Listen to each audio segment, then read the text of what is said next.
The Still Hearth, Evening in a Roman Insula, 2nd century CE. Chapter 1, The Upper Room, Shadows on the Wall. Evening comes softly to the Subura. In the heart of Rome's most crowded quarter, where narrow alleys weave between brick towers and stone gutters carry the remnants of the day, the sun begins its slow descent behind the Aventine Hill. Its light, once glaring and fierce at midday, is now subdued, amber, drowsy, long. High above the street, near the top of a 3-story insula, a woman named Flavia finishes rinsing a cloth in a shallow basin. The water is tepid, warmed by the heat of the afternoon and faintly scented with oil soap. She wrings it out slowly, folding it over the lip of a clay jar to dry. Her room is small. Narrow. A rectangle of plaster and timber tucked near the roofline of the building. The ceiling slopes slightly where rain once found its way through cracks in the tiles. The walls are uneven, their whitewash worn thin in places by years of smoke and touch. There is no luxury here. No mosaic, no marble, no silver. Only what is needed. A pallet filled with straw and linen, a stool smoothed by use, a shelf holding a few carefully kept items, a wooden comb, a chipped bowl, a small figurine of Fortuna, the household spirit of luck and provision. She moves with familiarity through the space, her shoulders slightly stooped from habit, her feet bare on the worn tile. The room has no inner door. Only a heavy cloth separates her corner from the narrow corridor outside, where a neighbor's child is humming tunelessly, tracing shapes in the soot along the stairwell. As she opens the wooden shutter, a beam of warm light stretches across the floor, catching on motes of dust suspended in the air. Outside, rooftops glimmer faintly with a copper hue. Pigeons line the roof ledges. Laundry, pinned between two beams, stirs faintly in the hush of evening breeze. She watches the light change. Minute by minute. Softening. Stretching. Folding itself around the world. The city breathes out. And in her little room, the stillness begins. Flavia sets a clay cup on the windowsill and leans her forearms there, letting the air touch her face. It smells faintly of firewood and stale wine, the scents of nearby homes winding their way up from the street below. Somewhere to the west, in the direction of the river, the temple bells have stopped. The chatter of merchants fades as stalls close, as shutters slam gently into place. Even the ever-present clop of hooves on stone is more infrequent now, as the city, vast and restless by day, slowly gives way to its quieter self. The walls of the insula seem to exhale with her, not from magic or breath, but from heat. The bricks, warmed all afternoon under the Roman sun, now give back their warmth slowly. It seeps into her room in a way she knows well. First through the soles of her feet. Then her palms. Then the fabric of her tunic, which clings faintly to her skin. She sits by the wall, letting it hold her back upright. Her fingers trace the surface, familiar grooves, perhaps old plaster repairs, or scratches left by something long forgotten. The texture is comforting. Real. Ancient, even if no historian will ever mention these bricks. From the floor above, the sound of footsteps, muffled but present. A neighbor, Gaius perhaps, returning from his day's work at the Horia, the granaries near the Tiber. He will remove his sandals. Pour water over his feet. Sit in silence. Perhaps say a few words to his sister. Perhaps not. And from the floor below, the faint, repetitive scrape of a broom. Old Petronia, sweeping the communal landing for the 3rd time today. She doesn't trust the younger tenants to do it properly. She says so often, though not unkindly. The walls carry all these sounds. They do not echo, but absorb. The building is not quiet in the way of untouched forest or empty fields. But it is quiet in the way of lived places. soft with routine, humming with lives. Flavia closes her eyes and listens. Not to one sound in particular, but to the hum of it all, the slow song of domestic Rome. The city not of triumph or conquest, but of ordinary evenings. It is time to light the lamp. She moves without needing to think, kneeling beside a low niche carved into the plaster wall. There, beneath a shallow curve of brick, sits her lucerna, a clay lamp, simple in shape, its surface stained from years of use. The wick is made of old flax, twisted tightly and blackened at the end. She lifts a small jug of oil and pours a shallow pool into the lamp's basin, careful not to spill. The scent is faint but earthy, pressed from olives grown in Sabine groves, carted to the city weeks ago. With practiced fingers, she touches a flint to steel, coaxing the spark gently. The wick catches with a faint fssh, the flame unfurling like a yellow blossom in the dim room. She exhales. The light steadies. Shadows bloom along the walls, not harsh, but soft-edged, like watercolor brushed over dry parchment. Her own figure stretches faintly across the far plaster, dancing slightly with every flicker of the flame. She places the lamp on the shelf, beside Fortuna's figurine, who now watches from the edge of illumination. There is something ancient in this act. Lighting a lamp. Tending a flame.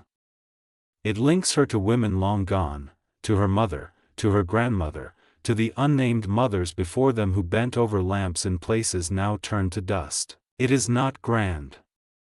But it is sacred, and the room, small as it is, now glows like a shrine. The sounds outside continue, but more distantly now. As though the world itself were stepping back, a low conversation echoes in the hallway. Someone returns with a creaking bucket. A wooden shutter slaps shut against its frame. Then stillness again. Flavia retrieves a length of wool from the shelf and begins to wind it around her fingers.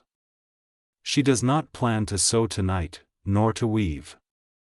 But the thread, cool and smooth in her palm, is a comfort.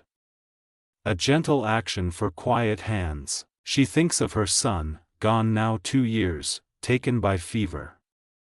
His sandals still rest in the corner, neatly placed, worn thin at the heels. She cannot bear to move them, but tonight is not for mourning.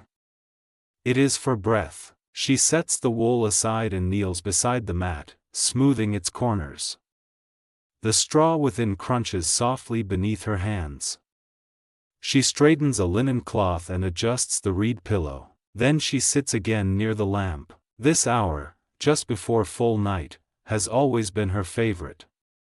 It is neither day nor darkness, but something in between. A liminal hour. A time for stillness, for presence. She rests her chin in her hand. The lamp crackles faintly. Beyond the window, the first stars begin to form. Flavia has lived here for 7 years. In that time, walls have cracked and been patched. Neighbors have come and gone. A baby was born 2 rooms down.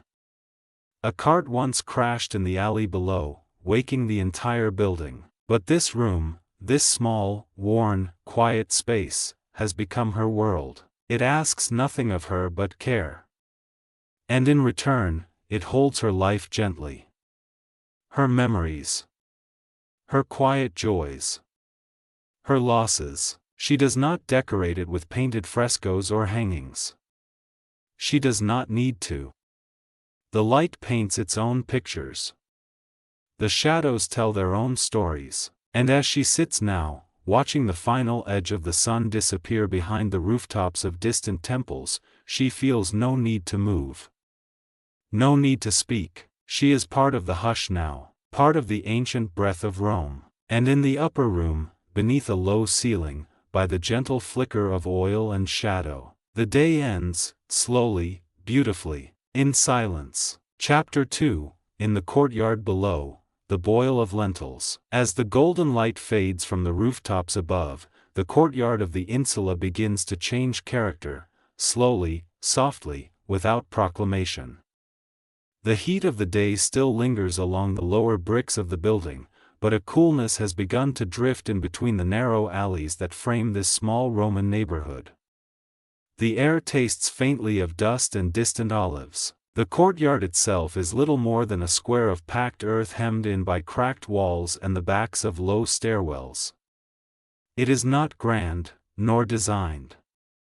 There are no gardens here, no fountains, no mosaics to catch the eye. But it is full of life, and it is known intimately to those who pass through it every day. In one corner, set beside a stack of clay tiles and an overturned basin, a man named Lucius tends to a cooking fire. He is not young, though neither is he old. His tunic, rough and stained from years of labor, is tucked loosely at the waist. His hands, lined and calloused, move with quiet confidence as he places a few dry twigs beneath a simple three-stone hearth. On top of the stones rests a bronze pot, dented at the rim, blackened at the base, beloved from long use. Lucius does not rush. He arranges the firewood the same way he did yesterday, and the day before that. He selects a handful of olive twigs from the bundle at his side and snaps each one carefully in half before placing them beneath the iron trivet. When the kindling is ready, he takes a flint from his pouch and strikes it against a small piece of steel, patiently coaxing sparks into the thin nest of straw tucked at the center. The first curl of smoke rises, twisting slowly upward in the still air. It is this moment, the first breath of flame, that seems to mark the beginning of the evening meal, not just for Lucius, but for the entire lower level. The courtyard sounds begin to shift. Footsteps echo faintly on the stairs above. A broom scrapes lazily across a wooden balcony. Chickens murmur in a coop at the edge of the wall. Someone, somewhere behind a closed shutter, sneezes. Lucius adds a few pieces of charcoal to the growing fire and leans back on his heels. His face is lined with ash and sun, but his eyes are steady, and his breath is slow. In the pot, a handful of lentils begins to simmer. He has prepared them earlier that day, soaking them in water drawn from the nearby castellum, the public fountain just a short walk beyond the insula's corner. The lentils are pale green and brown, speckled from the soil where they grew. He adds salt, a little vinegar, and a small clove of garlic. From a folded cloth, he unwraps a pinch of crushed cumin, saved from the market 2 weeks ago. The scent is immediate, earthy, warm, and strangely comforting. It does not drift far, but those near the fire turn their heads instinctively. The courtyard breathes in as the pot begins to whisper. Just beyond the cooking fire, a boy sits with his back against the wall. He is perhaps 9 years old, thin-legged, barefooted, with a tunic slightly too large for his frame. His name is Titus, and he belongs to no one in particular. His mother lives 2 streets over, but he spends most of his days here, running messages, fetching water, sneaking figs from unattended baskets. Now, in the amber light, he peels a date with quiet satisfaction, chewing slowly as he watches Lucius work. Boiling again, he asks, not expecting an answer. Lucius doesn't look up, but he smiles. It is a slight thing, no wider than a wrinkle, but it carries meaning. Titus tosses a small pebble at a hen that has wandered too close to the fire. The bird flaps away with a rustle of feathers, muttering indignantly. Behind them, a woman shakes out a piece of cloth from a second-story balcony. Dust floats gently down, catching in the golden evening light like a cloud of silk. Another pot is lit in the opposite corner of the courtyard. A soft cough signals the presence of old Petronia, hunched over her own small fire, squinting into the flames. Her hands are more weathered than Lucius's, and she mutters to herself as she stirs. Something with onions, perhaps. Or barley.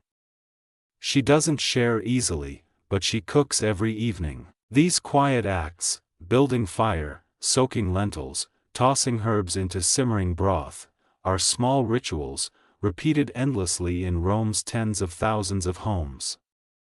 And in this humble courtyard, far from the marble statues and triumphal arches, they carry the full weight of life itself. The fire crackles gently. Shadows begin to stretch. And the day, so full of sound and movement just hours ago, begins to soften. A meal is coming. A pause. A stillness. The courtyard, as the shadows stretch longer, becomes a kind of living heart. It does not beat loudly, not with the drama of music or shouts, but with the gentle pulse of shared presence. Of neighbors moving through familiar rhythms. Of chores done not out of urgency, but because they must be done, as they always are, at this hour. In the far corner, old Petronia finishes feeding her fire. She shuffles slowly, careful not to spill the bowl of barley mash she's been stirring. Her knees ache, but her motions are precise. She places a reed mat near the hearth and eases herself down onto it, knees creaking, face expressionless except for a faint narrowing of her eyes as the firelight dances. The barley lets out a soft plop with each stir. She adds nothing more. Just enough to warm her for the evening. To her left, two girls sweep the courtyard floor in tandem. One holds a palm frond broom, the other a folded cloth. They are perhaps 12, dressed in plain tunics with their braids undone after the day's errands. They speak only rarely, and when they do, it is with a kind of shorthand, a glance, a half-smile, a word that is half-swallowed before it finishes. The sweep of the broom is slow. Dust lifts in soft spirals, settling again between the cracks in the packed earth. Neither of them is trying to clean the courtyard entirely. That would be impossible. But they make order, or the feeling of it, with each pass of their hands. A clay jar is knocked slightly out of place by the broom's edge. One of the girls pauses, rights it, and continues. Nearby, a mother finishes rinsing her child's face. The toddler, chubby and pink-cheeked from the heat of the day, squirms under her touch, letting out an exaggerated sigh. His tunic is stained at the shoulder with something dark, likely a fig, possibly something less pleasant. She wipes it gently, her fingers practiced. Then, with one hand still on his shoulder, she reaches for a folded linen and pats him dry. She speaks softly, not in Latin, but in a dialect from the countryside outside Capua. Few here speak it, but that does not matter. The tone is enough. A rhythm of comfort. A cadence passed down from other mothers, other evenings. Above them, a window creaks open. A man leans out, elbows on the sill, looking down into the courtyard with a loaf of bread in his hand. He tears off a piece and chews it slowly, watching the firelight move across Lucius's bronze pot. Someone calls out a greeting in Greek. Another replies in heavily accented Latin. They do not say much, only a few words, but it is enough to acknowledge that they are there.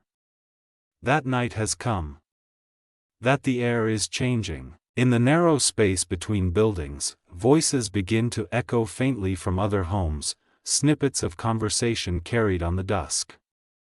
A dispute over water. A laugh from someone a floor away. A song hummed without intention. Rome is loud by day, a city of clamor and market cries, of metal against stone, of wheels grinding over broken roads. But in the courtyards, at this hour, that noise falls away. Here, in the back spaces, it is the small sounds that matter. A crackle. A clink. The breath of neighbors resting in the same rhythm. The courtyard breathes with them. It receives their footsteps, their pots, their bare soles on packed soil. The walls hold warmth, not only from the sun but from presence, from years of people leaning, sweeping, crouching, resting. It is not a space for display. It is a space for being. And so, As the lentils begin to boil more steadily and the firelight flickers brighter on the surrounding brick, the courtyard hums, not with activity, but with life. Shared, quiet life. Lucius stirs the pot once more and reaches for a cloth to cover it, letting it simmer. He does not need to check it often. He knows the way it cooks, how long, how hot, how thick it will become. Titus, the boy with the date, lies down now on his side, one hand tucked under his cheek, watching the fire. He does not speak. He does not sleep. He simply watches, as if the moment itself deserves his full attention, and perhaps it does. The wind passes once more through the upper alley. A laundry line tugs gently in the breeze. Someone, unseen, sings 2 bars of a lullaby and then stops. The courtyard is full of breath, of warmth, of ordinary grace. There is a language here, quiet, unspoken, carried in the weight of clay pots, in the scrape of a ladle, in the way someone folds cloth with slow, practiced hands. No one in the courtyard talks much at this hour. The words used are few and low, exchanged with nods more than voices. But still, the place speaks. It speaks in gestures, in motion, in repetition so familiar that even the chickens know when it's time to settle. Lucius checks his lentils again. He lifts the pot lid just slightly with the edge of a broken amphora handle, steam escaping in a gentle cloud. The scent deepens, richer now, rounded by the cumin and softened garlic. He doesn't taste it yet. He knows, by eye, that it needs a little longer. With his other hand, he turns a flat tile on the ground to warm by the fire. Later, he'll use it to rest the pot, avoiding dirt. That too is part of the rhythm. Nearby, one of the girls, the shorter one, with a rip in her hem, begins to unroll a small bundle of wool. She sets herself down against the wall where the light from the fire just touches, and begins to repair the tear with needle and thread. The needle is slightly bent, the thread unevenly spun. But her hands know what to do. Each stitch is small, deliberate. Her brow creases in focus, but her shoulders remain relaxed. Her older sister, if sister she is, no one truly remembers, finishes sweeping and sits beside her, stretching her legs out and rubbing her ankles where the strap of her sandals has left a red line. The dust on her palms catches the firelight. She brushes it off against the side of her tunic, then leans back and watches the flames in silence. This is evening work, not toil, exactly. Not labor done for coins or overseers. But something gentler. A work of restoration, of rhythm, of returning things to their place before the night. Behind them, Petronia finishes her mash. She lets it cool before transferring it with a gourd ladle into a chipped bowl lined with linen. 1 scoop, then 2. She pats it with the flat of the spoon, like tucking in a child. Then she places it near her feet and rests her hands on her knees. A pause. A sigh. Then she pulls from her pocket a small wooden comb and begins to pass it through her hair, slow, methodical strokes, each one tugging gently at strands flattened by the day's heat. Even the chickens have grown still now. 3 of them tuck beneath the shadow of the stairs, necks curled into wings, their breathing soft and irregular. The fire makes no comment. It flickers as it always does, illuminating the base of the walls where spiderwebs shimmer and the stone is etched with names long worn away. Titus, still curled on the ground, picks at a loose thread on his tunic. He wraps it around his finger, then unwinds it again. It's not a game, exactly, more a motion to pass the time. But even he, restless by nature, seems softened by the hush. He glances now and again at the pot, at the glowing edge of the embers, at the curve of the courtyard as it cradles them all. The mother and child from earlier have retreated to their threshold, seated just inside the archway. The toddler is half asleep, head on her lap, thumb in mouth. She rocks him gently, not back and forth, but in a quiet spiral, a movement learned from her own mother and likely passed without ever being taught. It is a language, one made of rhythm, of order, of care passed between hands. It is in the way Lucius taps the side of the pot to loosen lentils from the edge, and the way the girl folds the wool cloth before setting it down, and the way the old woman tucks her feet beneath her skirt and rests them there, as she has done for more years than she would say aloud. In Rome, the great orators speak from marble steps. The emperors cast edicts in bronze and stone. But here, beneath their notice, a different kind of fluency lives, quieter, older, and no less enduring. Evening work. It does not ask to be remembered. It simply continues. Day after day, fire after fire, hand after hand. And in its soft unfolding, the courtyard speaks. By now, the scent of cooking has fully taken hold of the courtyard, not overwhelming, not loud, but like a soft hand pressing gently against the walls and stones, lingering in folds of fabric and behind the ears of children. Lucius leans over the pot and stirs once more. The lentils have begun to break apart just slightly at the edges, thickening the broth to a velvet consistency. The cumin, now infused into the liquid, gives off a sharp, nutty warmth. He adds a pinch of ground coriander, barely enough to see, and tilts his head as he watches the mixture darken with the spice. It's a simple dish. Perhaps the simplest. Lentils boiled with a little oil, a touch of herb, maybe garlic or leek when it can be spared.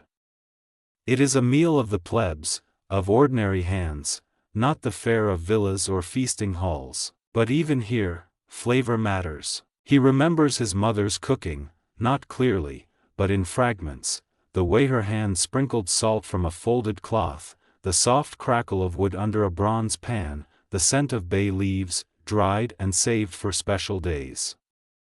They had come from the hills near Tusculum, where the wind smelled sharper and the ground gave up its grains reluctantly. There was a tree outside their old home, a fig tree with bark like flaking stone. He once watched his sister climb it in late summer, reaching for the fattest fruit. She slipped, and they both laughed for hours at the stain of red pulp down her back. He hasn't seen her in 10 years. But the smell of lentils brings her back. Elsewhere in the courtyard, other meals take shape. Petronia unwraps a single preserved olive and sets it beside her mash, nodding to herself. She eats slowly, pinching the spoonfuls between forefinger and thumb, savoring each one as though it were a feast. The olive she leaves for last.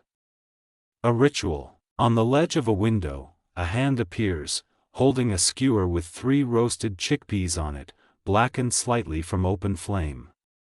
A child's hand, perhaps, offering it out to cool. Moments later, the hand withdraws, and a small laugh follows, quickly muffled. On the stairs, a clay cup clinks gently against a stone.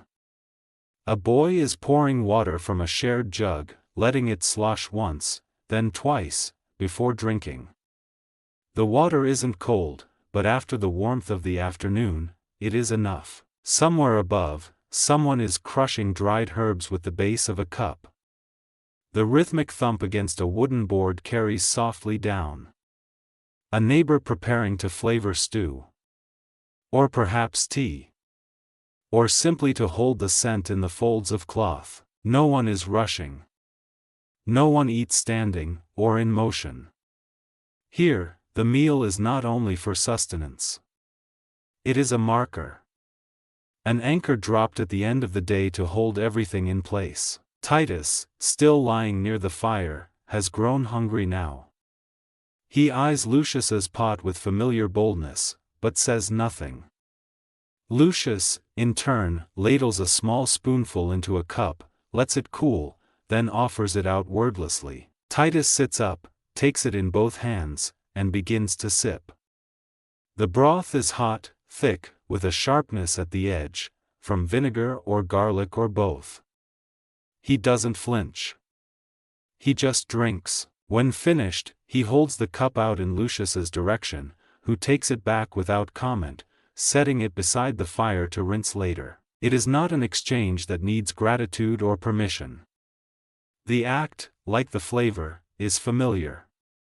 Understood. Above, a thin plume of smoke curls toward the evening sky, mixing with the last traces of sunlight along the brick wall. Its scent is rich: oil, ash, thyme, and thyme. Flavia, returning from the insula's stairwell, passes through the courtyard. She doesn't stop, but she glances at the fire and gives a small nod to Lucius. He responds with a similar nod, perhaps imperceptible to an outsider, but clear in its meaning. She too knows the smell of lentils. The smell of barley mash. The faint, sour tang of vinegar warming over flame. These are the flavors of Rome's bones, not the flavors of emperors, but of breath and bread. And in this way, the courtyard becomes a table. Not made of marble or draped in linen, but of dust, and fire, and scent. A feast made from memory, from habit, from hunger softened by time. The food itself is humble. But it holds the world. The fire is beginning to lower now. Lucius leans back slightly and watches the flame settle, no longer eager, no longer reaching, but content to flicker and fold into itself, embers glowing quietly beneath a layer of ash. He does not rush to extinguish it. He knows the rhythm.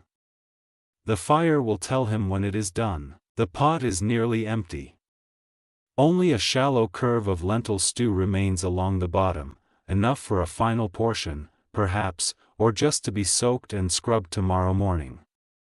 He tips the pot gently and pours the last ladleful into a small bowl, sets it aside, and places a flat tile over the opening to keep the warmth in. A gesture of habit, more than necessity. He wipes his hands on a piece of rough cloth and folds it neatly over his knee. Around him, the courtyard begins to dim. The fire's light, once the center of this small world, gives way to shadow. Walls that were bathed in ochre now slip into gray. Lines soften. Edges blur. The space becomes quieter not only in sound, but in shape, as if the courtyard is folding inward, retreating into itself like a closing flower. Petronia rises slowly, her knees stiff. She brushes dust from the back of her tunic, wraps the remains of her mash in a scrap of linen, and begins her careful walk toward the stair. Each step is deliberate. She leans slightly to the left. But there is no struggle. Only slowness. The girls have packed up their sewing. One yawns, covering her mouth with the edge of her tunic. They exchange a look, not tired exactly, but finished, and slip away through the narrow hall behind the stairwell, their footsteps whispering against the stone. Titus has drifted into half-sleep near the wall, curled into a ball, thumb grazing the edge of his tunic hem. He stirs slightly as the air cools, but makes no effort to rise. Lucius watches him, then reaches for a folded cloth, drapes it gently over the boy's shoulders, and returns to his seat. There are no grand farewells. No announcements of bedtime. Only the quiet choreography of ending. A broom is leaned against the wall. A jug is tilted, emptied, and placed upside down to dry. A cooking stone is moved a few inches from the fire to cool. Small acts, small closings. Above, the sky is dark now. Not black, but a deep, velvety blue, touched faintly with the last blush of warmth along the horizon. A single star appears just above the edge of a roof beam. Then another. Someone on the second floor coughs softly and closes a shutter. A dog, distant but not far, lets out one low bark. Then silence. Lucius reaches for the pot, now cool enough to carry, and sets it in a shallow bucket to soak overnight. The water is clean at first, but clouds quickly. The scent of cumin and garlic still lingers faintly in the air. He sighs once, not from weariness, but from the stillness, the comfort of completion. Of a day having passed fully. Simply. Entirely. He leans back against the wall, hands resting on his knees, and lets his eyes follow the curve of the courtyard one last time before night. The space is almost empty now. The fire's last light flickers over the rounded base of the pot. The stones around it have begun to gray. The warmth is fading, but not entirely gone. It lingers in the bricks, in the seat of the wooden stool, in the soles of feet that passed through just moments ago. It lingers too in the smell, a ghost of barley, of oil, of old linen heated near flame. And in that lingering, the courtyard remembers. It remembers each meal eaten here. Each quiet conversation. Each time a mother hushed her child, or a neighbor passed a cup without asking for it back. It remembers the winters when fires burned hotter, and the summers when people slept on stairwells with doors left open to catch air. No scroll in the Senate records these things. No monument marks them.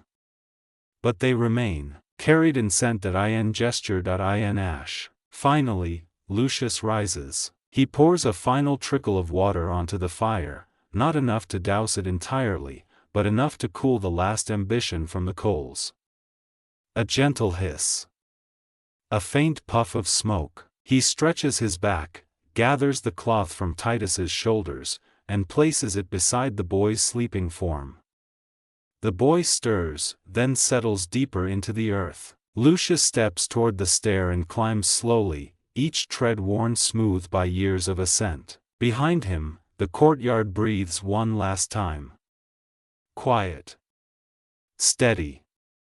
Full. Then it goes still. Not lifeless, but resting, held in the hush between one day and the next. Chapter 3, Rooms Without Doors, Inside the Walls. Not all rooms in the insula face the light. Beyond the courtyard, behind doorways that are little more than hung cloths or narrow arches, lie the hidden quarters, rooms without windows, without doors, with little sound except what seeps through the cracks in plaster and stone. These are not the rooms of the fortunate. They are not well ventilated, nor high enough to catch a breeze. They are dark for most of the day, lit only briefly by a spill of firelight from the courtyard or a borrowed torch placed outside during meal hours. But even here, life continues. In one such space, a woman named Elia kneels beside a pallet. The walls around her are the color of dry bone, pitted and streaked with soot. The ceiling is low. She must tilt her head slightly to avoid brushing it when she stands. But she does not stand now. Instead, she folds laundry. Slowly. Carefully. Her fingers work as though they are remembering something.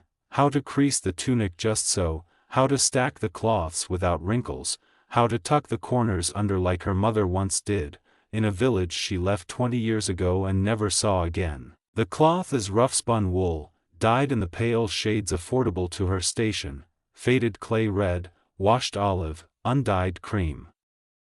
No bright colors. No embroidery. But still, she presses each fold with care, running her palms along the fabric as if offering it comfort. The room is quiet, but not silent. From behind the back wall, the sound of snoring filters through, deep, steady, belonging to her husband, who has slept since returning from the tanner's yard. The smell of hide still clings to him, and to the air in the room. It is sharp. Acrid. But familiar. From the other side, thin walls betray voices, a mother whispering to a child. A cough. A lullaby sung not in Latin, but in Punic, low and mournful. The song snakes along the wall like smoke. There is no true privacy in these rooms. Only layers of quiet. Elia finishes the last fold and places the tunic atop a basket. She wipes her hands on her knees and sits back on her heels. The light in the room is dim now, a faint shimmer of fire from the courtyard flickering on the wall through a slit in the cloth doorway. She doesn't need more. She leans against the wall and closes her eyes. For a moment, it seems the room breathes with her, exhaling dust, memory, warmth. In these back rooms, the hours pass differently. There are no shadows to track across the floor. No birdsong to mark the sun's climb. The day's rhythm is kept by footsteps in the stairwell, by the scrape of pots outside, by the slow rise and fall of other people's routines. The walls hold it all. The scratch of wool against plaster. The whisper of feet on packed earth. The familiar sighs of bodies settling into sleep. These rooms, small, dark, unadorned, are rarely noticed by those who write about Rome. But they are full of breath, of routine, of small, enduring life. It is difficult to say when evening truly arrives in the back rooms of the insula. There is no window here to mark the reddening sky, no clean shaft of light cutting across a tiled floor. What little glow filters inward does so uncertainly, passing through threadbare cloth, slipping under door curtains, bending around corners. It is second-hand light. Borrowed. In Elia's room, the glow from the courtyard fire flickers faintly along the wall, like the heartbeat of something far away. She does not rise to tend it. She knows it will fade soon. Instead, she listens. From the wall behind her comes the dry murmur of footsteps, someone pacing softly on a woven reed mat, just one room over. A neighbor. Or perhaps a stranger. In these back corners of the building, space is porous. Walls divide but do not seal. Every sound, every gesture, every habit is shared, whether one wishes it or not. Elia knows the routines not only of her own family, but of others she has never properly met. She knows that the woman next door hums as she combs her hair, even if she never speaks in the stairwell. She knows that the old man on the other side of the partition swears quietly every night as he kneels to stretch his knees before sleep. She knows the distinct cough of the child 2 rooms over, a wet, dragging sound, and how it softens after warm water is boiled. She knows them, as one knows the weather, by signs, not by names. Her husband stirs on the mat nearby. He shifts once, grumbles something incomprehensible, then settles again into sleep. She watches the soft rise and fall of his shoulder beneath the worn blanket. The room is too dark now to see his face, but she does not need to. The shadows in this space are thick, layered like fabric. In the far corner, her sewing basket sits untouched. She could reach it with one movement. But she chooses not to. There is a time for mending, and this is not it. Instead, she pulls her shawl tighter and leans back against the wall. The plaster is cool at her shoulders. Cracked in places. It carries the scent of old oil, of smoke that has risen year after year from cooking fires just beyond the threshold. The smells in this room are distinct, the salt of old sweat from linen tunics, the dull sweetness of stored grain, the metallic bite of the knife blade her husband always leaves near his sandals. Everything here carries memory. Not the kind written in books, but the soft, worn memory of use. The walls remember where elbows have rested, the floor remembers bare feet in winter, the mat remembers the shape of his back. From somewhere distant, perhaps 2 floors above, comes the high, echoing cry of a baby. It does not last long. A moment, then silence. A small hand pressed to a small mouth. A mother rocking gently in the dark. Elia closes her eyes. The baby is not hers. She had one once. Long ago. For 3 months. He had a dark fuzz of hair and the longest fingers she had ever seen. He died in the winter. There had been no firewood that week. Only salted water and cloths warmed between palms. She does not cry anymore when she thinks of him.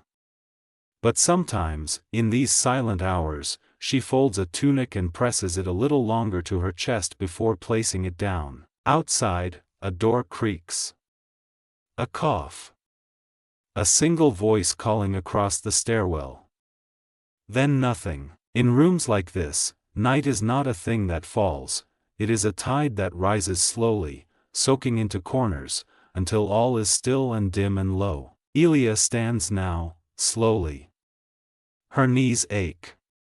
She steps lightly across the mat and checks the wooden basin near the wall. A few drops of water remain.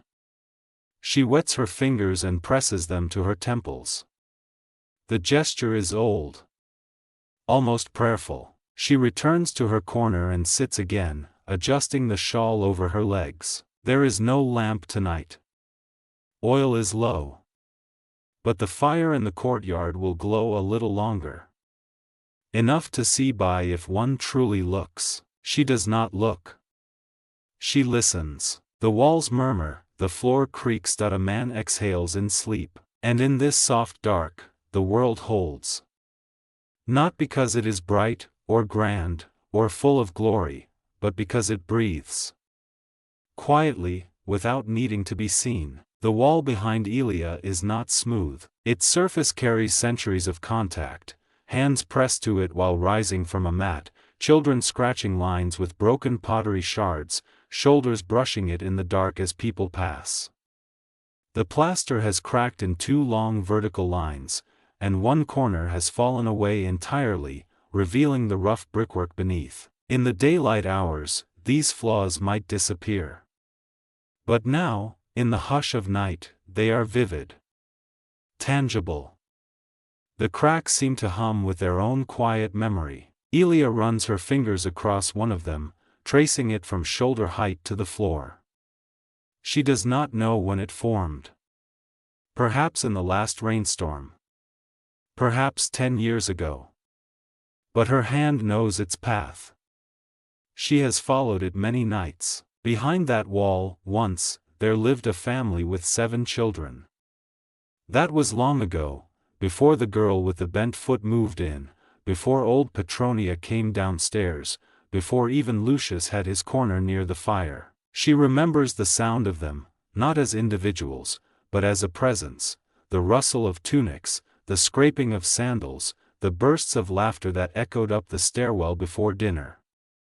And then, one year, they were gone. No farewell. No explanation.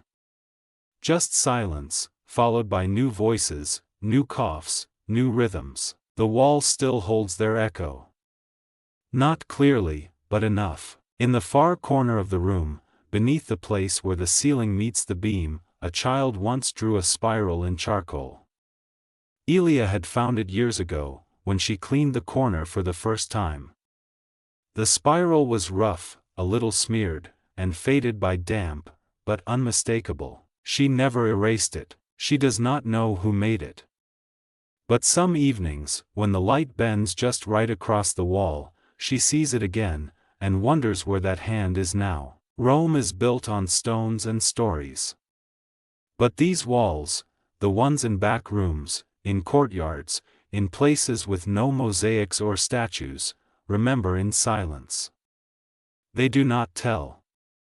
They only hold. They hold the smoke of 10,000 fires, they hold the heat of July, soaked in clay, they hold the quiet grief of winter nights, when breath was visible and blankets too few. Elia shifts slightly, her back now leaning against a different portion of the wall.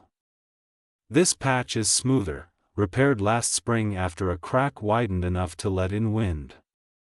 Her husband had patched it with leftover plaster from a neighbor's renovation. The color is slightly off. A warmer gray. She sometimes runs her hand along the line where the two textures meet. From a hook on the wall, she lifts a small cloth pouch. Inside is a bit of dried rosemary and fig bark, tied with string. A scent bag. Old, but still faintly aromatic. She presses it to her nose and closes her eyes. Her mother had once kept such pouches near the bed, to ease headaches, or to soften the smell of too many people in too small a space. This one is hers now. Its scent is not strong, but comforting. A whisper from a place long past. She returns it to the hook gently. Outside, The sounds of the courtyard have faded entirely. The embers have cooled. The voices have stilled. Only the faint creak of timber above gives proof of others still moving. Elia rises once more, walking barefoot to the edge of the curtain that marks her doorway. She does not step out, only lifts the corner slightly to peer into the dark space beyond. There is almost no light now. Only the faintest outline of the stairwell. But she sees enough. A broom rests where it always does. The clay jar stands beside the empty fire pit. A bundle of rags sits folded neatly on a stone. Even in darkness, these shapes are familiar. She could move through them blind. She lets the curtain fall, slowly. Then steps back into her room, drawing her shawl closer once more. These rooms are small, but they are not empty. They are full of memory pressed into clay, into wood, into dust. Full of gestures repeated until they no longer require thought. Full of names spoken only once, then forgotten by the world, but remembered by the walls. Elia kneels at her mat and adjusts the blanket over her sleeping husband. He stirs, but does not wake. She sits beside him quietly, hands resting on her knees, breathing slow. And all around her, the walls hold still. Not watching, not judging, just remembering. In Elia's room, there are few possessions. But each one carries weight. A small oil lamp with a chipped rim, cold and unused tonight. A folded wool shawl, thinning at the edges but soft with age. A clay bowl with a hairline crack running from rim to base, used for lentils, porridge, water, or sometimes just to hold silence. Each item sits in its place, not for display but for familiarity. Their presence is quiet. Unquestioned. Like the scrape of sandals near the stair, or the distant bark of dogs near the forum. They simply are. She reaches now for the shawl. It is not heavy, but it has heft, the kind that comes from years of use. The fabric is worn smooth in the middle, where it has been folded the same way again and again. She drapes it over her knees and lets her fingers trace the weave. This shawl once belonged to her mother-in-law. It had a deeper color then, more brown than gray. Elia received it after the woman's passing, wrapped carefully in a basket with a broken clasp. There had been no ceremony. No speeches. Only a short nod from her husband, who had said, "You may as well take it." She did. And she has used it every cold night since. Near the pallet lies a pair of sandals. Leather, cracked at the heel, one lay slightly shorter than the other. They are not Elia's. They belong to her husband, but she keeps them close by out of habit. If she does not set them neatly before bed, he will wake and complain that they are missing. He is not harsh, not cruel. Only particular. After a day of hauling hides and working among strong-smelling vats, he needs his habits. A place for everything. A rhythm for coming home. Elia understands this.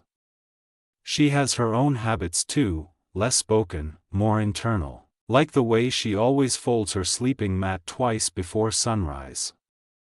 Or the way she lines the cracked bowl with a bit of cloth before pouring water, even when the cloth isn't needed. These gestures give the day its shape. Its softness. In the corner, beneath a slant of wall that curves slightly from an old foundation shift, sits a basket made of woven reed. The weave is loose now, fraying at the edge, but still functional. Inside are spare tunics, scraps of mended fabric, and a small linen sack tied with twine. The sack contains dried chickpeas and a sprig of thyme. Not much. Not a meal. But enough to feel prepared, even when cupboards are near empty. Elia checks it sometimes, not out of hunger, but from a quiet need to know that something remains. The act of having a little, of keeping something tucked away, is itself a form of comfort. Not the kind of comfort found in feather beds or banquets or perfumes. But something closer to dignity. A sense that one is still upright, still aware, still holding on to some small part of control. She lies down now, the shawl pulled higher around her shoulders. The mat is thin but familiar, a patchwork of plant fiber and softened cloth that remembers the curve of her spine. In the dark, she runs her hand along the seam of the wall again. Not searching. Just touching. Feeling the small irregularities. The story beneath her fingertips. She knows this room as one knows a favorite path. She knows where the floor dips slightly. Where the wall is warmer in late afternoon. Where a crack in the corner lets in a thin ribbon of air during windstorms. The comfort here is not in softness, or warmth, or space. It is in knowing that I and the repetition that I and the rightness of things being where they always are. Even the broken things, even the things others would throw away. From above, the soft creak of a floor beam. Someone is walking barefoot across the upper level, carrying a child perhaps. Their footsteps are slow, careful not to wake anyone below. The insula is full of such invisible kindness, gestures performed without audience, done only because they are needed. Elia listens as the sound fades. She adjusts the shawl once more and turns to her side. Her husband breathes steadily beside her. The walls hold the hush like a bowl holds water. Still. Shallow. Enough. There is no grandeur here. No carvings. No tapestries, but there is thread, and cloth, and a chipped bowl. And all of it is enough. These are the comforts of the Roman poor, not woven in gold, but in memory and use and care. They do not announce themselves. They do not last forever, but while they remain, they give shape to the silence. Night has fully entered now. There is no edge to it, no clear moment when evening slips into night. The darkness here thickens by degrees, like ink spreading across rough cloth. What little glow remains outside has settled into a quiet stillness. Even the fires in the courtyard have dimmed, leaving only faint orange dots in the mind's memory. Inside Elia's room, there is no flame, no candlelight, no shimmer on the wall. The oil lamp sits untouched. They will save the last bit of oil for illness, or storm, or nights when someone cannot sleep from pain. Instead, the room breathes in the dark. Her husband sleeps now, his body curved inward, knees drawn up slightly, arm over his chest. His breathing is deep and rhythmic, not loud, but steady, a tide rising and falling just within reach. Elia lies beside him, but she does not yet sleep. This is the hour she cherishes most, when the world no longer asks anything of her. When even thought quiets, and her body simply becomes another object in the room, warm, resting, weightless. The walls have cooled. The day's heat, once soaked into clay and plaster, has bled away. Her fingers, resting near the floor, brush against the smooth edge of stone. It is cold. Clean. A reminder that the world beyond this room still turns, that the city of Rome still pulses beneath its skin, even if her own corner is still. She hears a distant sound, water dripping. A leaky basin, or perhaps a jug knocked slightly askew by a neighbor's foot. She does not know whose. But it comforts her. A reminder that someone else is awake. That someone else breathes in the dark. Above her, a floorboard creaks. Slowly. Deliberately. The noise does not startle her. She knows that beam well. When she first arrived in this insula, she spent 3 nights lying awake, mapping every groan and echo of wood overhead, each one a sentence in an invisible language. Now, she understands its grammar. That creak means someone is walking to the latrine, just beyond the stairwell.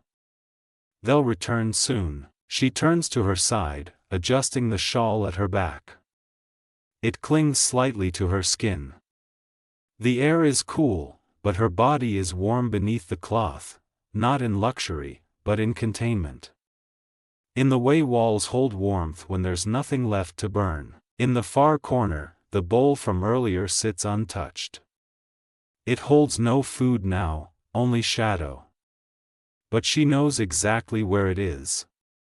If she were to reach for it, she could find it in the dark without knocking it over. Her fingers know the way. These are the kinds of things that no one writes down. The feel of the floor beneath one's foot. The exact weight of a woven mat. The location of every object by heart. But to those who live in spaces like this, such knowing is a form of peace. She breathes in deeply. The air carries a faint scent of ash and wool. Familiar. Human. She thinks, for a moment, of her mother's house, the one far from the city, where olive trees grew crooked and the roof tiles cracked every winter. That house was small too. But it had a window. A single, square opening that let in the sound of birds at dawn. Here, there are no birds. Not at this hour. The city is hushed, even the forum beyond the slope has quieted. No carts now. No hammers. No cries of vendors. Only the slow sleep of stone and timber and those tucked within it. She wonders who else is still awake. Perhaps the girl upstairs, the one who sings to herself while hanging clothes. Or the man across the courtyard with the weak foot, who paces when the night air hurts his joints. Perhaps the mother 2 doors down, holding her child close, praying softly in words Elia does not know. All of them, linked by walls. By breaths. By the thin threads of routine. There is a tenderness in this kind of closeness. It is not the intimacy of touch or gaze, but of proximity, of lives folded atop one another like linens in a trunk. Everyone here knows when someone falls ill. When someone leaves. When someone does not return from the forum, or the tannery, or the river. Grief here is quiet. Shared silently. Not in words, but in gestures, a bowl of mash left on a doorstep, a shawl mended and placed without comment, a candle lit in a hallway and left to burn alone. Elia once lit such a candle. The boy across the stairwell had died suddenly, a fever that took him in 2 days. She had not known his name. But she had watched him play in the stairwell, chasing a reed ball with dust caked to his knees. After he passed, she placed the lamp on her windowsill and let it burn until the oil vanished. She never told anyone why. But she remembers. So do the walls. Now, her eyes begin to close. Not from exhaustion, but from softness. Her body has quieted. The day's work, folding, stirring, lifting, has left its gentle weight. A kind of earned stillness. Beside her, her husband murmurs something in sleep. Not a word. Just a sound. A ripple across the hush. She shifts closer, her hand resting near his elbow. Contact without intention. Only presence. The shawl slips slightly from her shoulder, but she does not pull it back. The air cools her skin for a moment, then warms again as she stills. She is not afraid of the dark. She never has been. The dark, here, is not empty. It is full. Full of breath. Of memory. Of walls that hold. Somewhere, deep within the insula, a wooden shutter closes with a soft knock. A pause. Then quiet once more. The stone beneath her spine is firm. But it is hers, the walls around her are bare. But they remember her, the shawl is worn. But it has held her every winter for a decade, and so she sleeps, not in luxury. Not in peace as the world understands it, but in the warmth of habit. And the silence of breath beneath stone. In a room with no window, no door, and no need for either. Chapter 4. Terraces above the smoke, the rooftops of the poor. The stairwell narrows as it climbs, like a throat closing softly around breath. Stone steps, irregular and worn, lead Lucius upward, past sleeping doors, blank walls, the faint scent of oil-soaked linen and damp clay. There is no railing, only the wall on his right, rough and peeling, cool against his fingertips. His sandals whisper as he ascends. He doesn't hurry. He has made this climb many mornings, and he knows, there is no need for haste when seeking silence. A low wooden hatch marks the top of the stair, warped by rain and heat, scratched by careless hands and old baskets. Lucius pushes it open gently, careful not to wake it with a bang. A breath of cooler air brushes his face, touched faintly with soot and dew. The rooftop awaits. He steps up into the open. Here, the air is different. Higher. Thinner. Touched with distance. The smell of smoke rises from distant hearths, not acrid, but soft, wood-fired and familiar, as if the city below were beginning to stretch its limbs. Lucius pauses, letting his eyes adjust. The roof is flat and uneven, covered in cracked plaster and strewn with the quiet signs of habitation, a pot half filled with old water, a line of laundry swaying in the slightest breeze, a few broken roof tiles stacked neatly in a corner, waiting for some imagined repair. Beside the chimney, someone has propped up a piece of wood as a windbreak, and behind it, an old clay amphora, repurposed, perhaps, for catching rain. There is no beauty here in the grand sense. But it is familiar, and that is enough. Lucius crosses the roof barefoot now, sandals left near the hatch. The plaster is cool and rough beneath his soles. In some places, it is soft with collected dust. In others, it carries the warmth left over from yesterday's sun. He walks slowly, tracing his usual arc, not out of ritual, but out of long habit. Each rooftop wander is the same, a quiet patrol, a greeting to the sleeping city. The sky above is not yet blue. It hovers in that suspended gray, not quite night, not quite day, the kind of sky that swallows sound. The stars have faded, but the sun has not yet shown its hand. Only a pale promise glows faintly in the east, behind the shapes of other buildings, their outlines sharp against the hush. From here, the city seems fragile. The domes and arches and temples that loom so large in daylight are distant silhouettes. The markets and taverns are still shuttered. The forums are hushed. Even the gods seem to sleep. Lucius approaches the low edge of the rooftop and rests his elbows on the parapet, a simple rim of brick and worn plaster.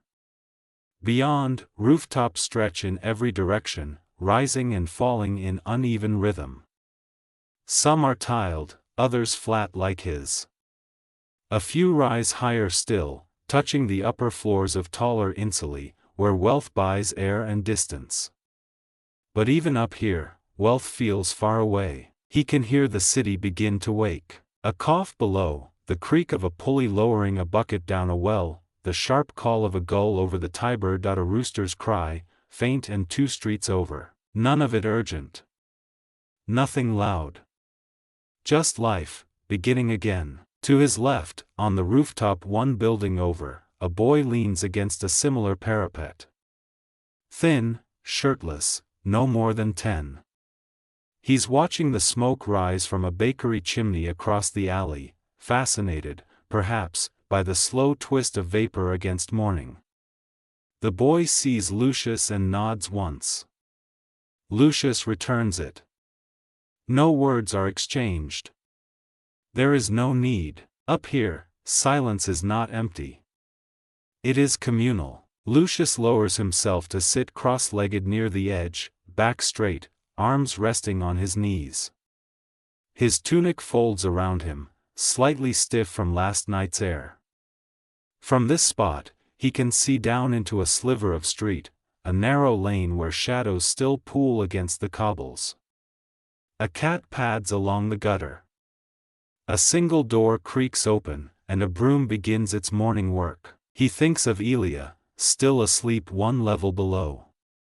Of the cloth she folded, the fire she tended, the cracked bowl she saved. Her world is inward. Contained. Tucked behind walls. His is above. The rooftops are not only for looking, they are for being.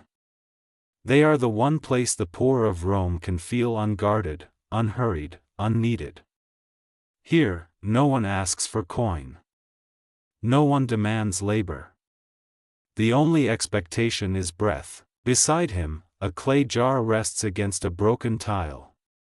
It's old, scuffed, rim chipped. Inside, a sprig of something green, not quite a herb, not quite a weed. Elia planted it weeks ago, pressing the roots into damp soil left from the wash bucket. It has survived. Barely. But that is enough. He reaches out and brushes a thumb over its leaves. The plant does not move, but its scent, faint, almost not there, lifts. A bit of earth. A memory of clean things. This rooftop is full of such ghosts, bits of life that refuse to vanish. A cracked comb left on a ledge. A bent nail tucked beside a chimney. A line of footprints hardened in dust from a day when a child ran barefoot in the sun. No one cleans this space. No one claims it. But it holds its people gently. A breeze moves through now, lifting the corner of a cloth hung on the line. Lucius watches it flutter. The cloth is worn, once white, now sun-bleached gray, edges frayed. It is beautiful in its motion. Slow. Easy. As though it, too, is just waking from a long, soft sleep. The rooftops carry stories no historian writes down. This one saw Petronia climb the ladder to spread beans once, her back bent, her skirt tied high, humming something from a language she no longer remembered fully. Another saw a boy sleep curled against a chimney in summer, the tiles still warm beneath his skin. Yet another served as a stage for arguments, reconciliations, long silences between lovers who had no other space. The city records none of this. But the plaster does. Lucius closes his eyes now, just for a moment, and listens. The rooftop does not speak, but it holds. Behind him, the hatch creaks faintly. Another resident emerging. Another life rising to meet the morning. Lucius does not turn. He remains seated, letting the sun, now just beginning to blush above the distant hills, warm the crown of his head. It is soft light. Gentle. Not yet the gold of commerce and labor. This is still the hour of breath. Of being. He will return downstairs soon. The fire will need tending. The basin will need filling. Titus will wake, rubbing his eyes and asking for barley mash.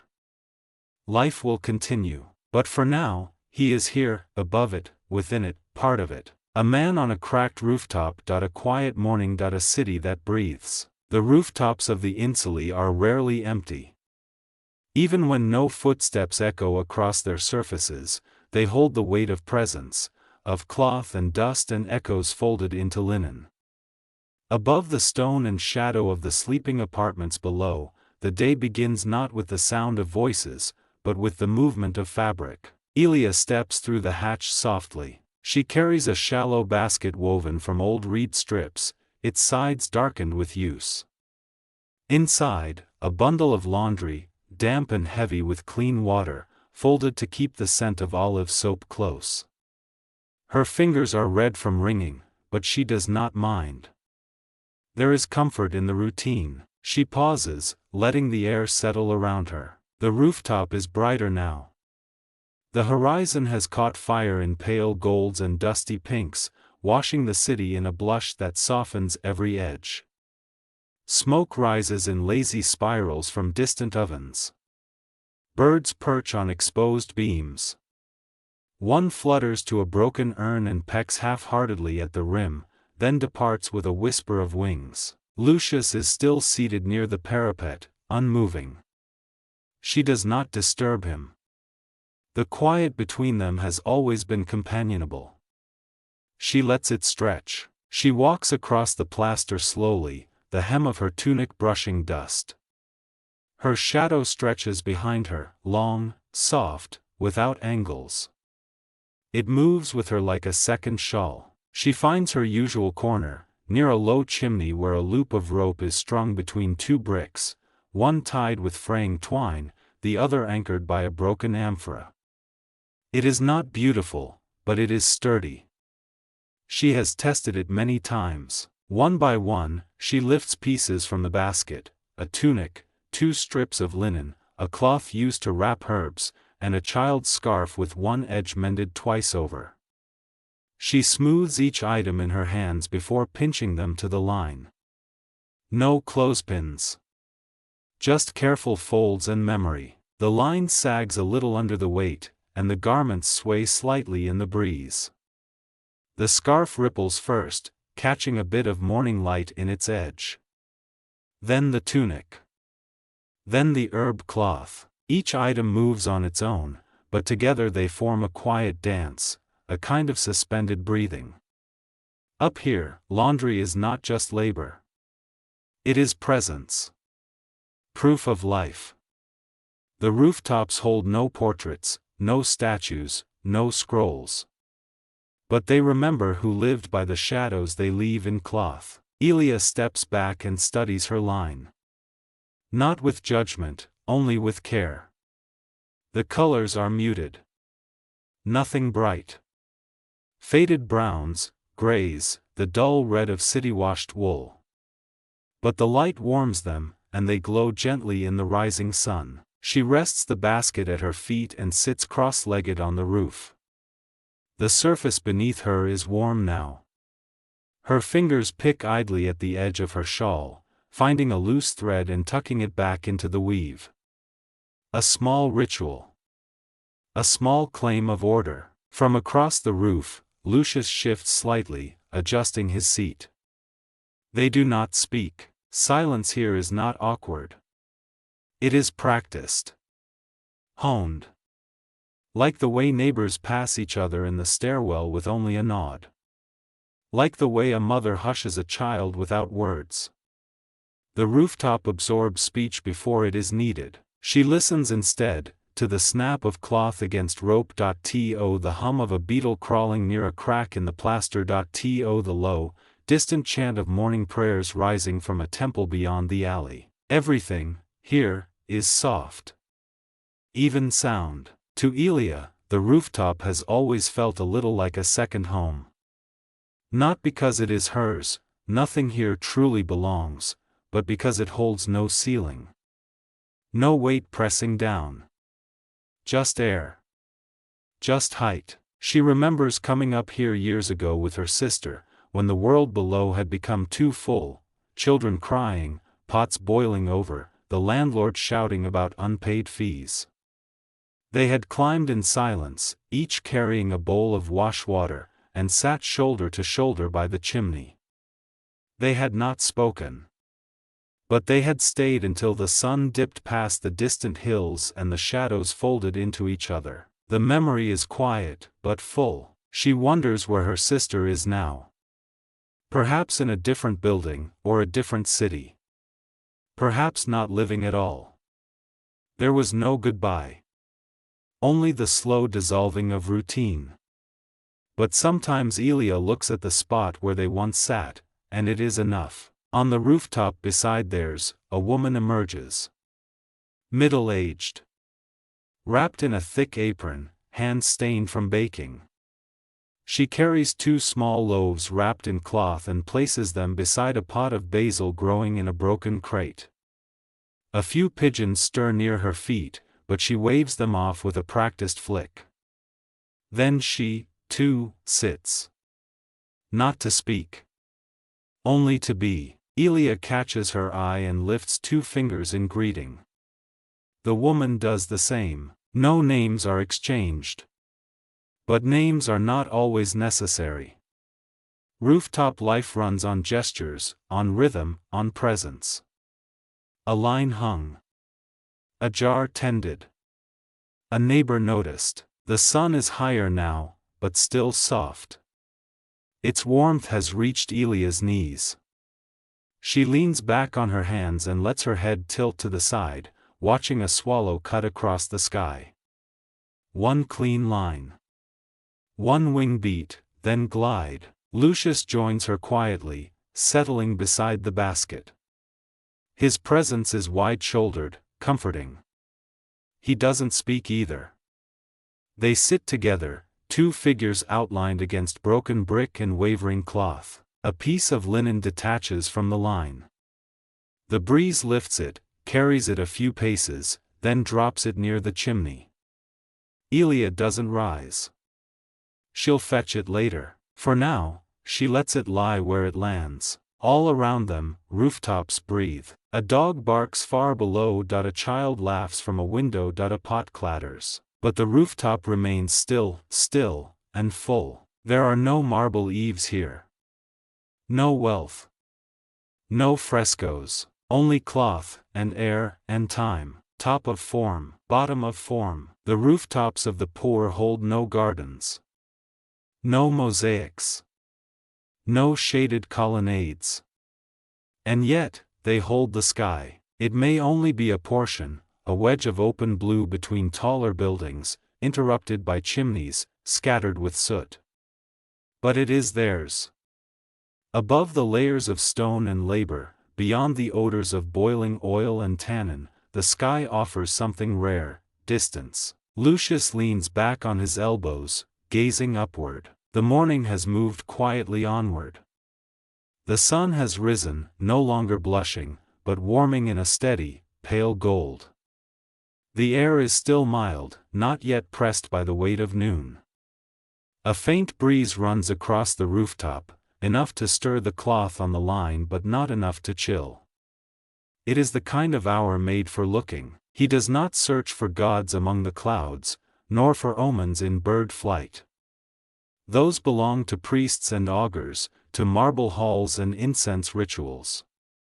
His is a simpler watching, a soft reverence, unnamed, practiced not in temples but here, on cracked plaster beside a sagging rope. Next to him, Elia breathes quietly. She, too, has tilted her face upward, allowing the light to settle across her cheekbones and the line of her nose. Her eyes are not fully closed, but unfocused, as if looking through the sky, rather than at it. There is a kind of prayer in this posture.